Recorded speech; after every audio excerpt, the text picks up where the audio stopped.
Welcome to the Slop Temple. We pray this video helps. In this video, I will show you how to change a door in Revit. First, open your Revit project and navigate to the view where your door is located. Select the existing door you wish to modify. On the Properties palette, you will see a drop-down menu. From this menu, simply choose a new door type that is already loaded into your project. This is the quickest way to swap out one door for another, making your design adjustments efficient and straightforward. Sometimes the door you need isn't already in your project. To load new door families, go to the Insert tab in the Revit ribbon. Click on the Load Family button, which will open a dialog box. Browse through your computer's folders to find the desired door family file, typically in RFA format. Select the family and click Open to bring it into your project, expanding your design options significantly.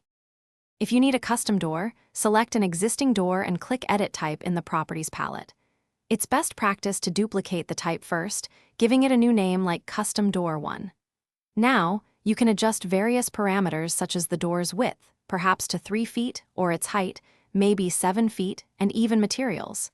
Click OK to save your new, customized door type. When placing a new door, you can press the spacebar to flip its orientation before clicking to place it. After placement, small flip controls appear, allowing you to change the swing direction or the hand of the door. Use temporary dimensions that appear to precisely position your door, perhaps 1 foot from a corner.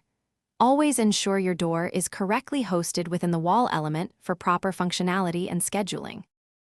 Thanks for watching. Consider subscribing if we helped you.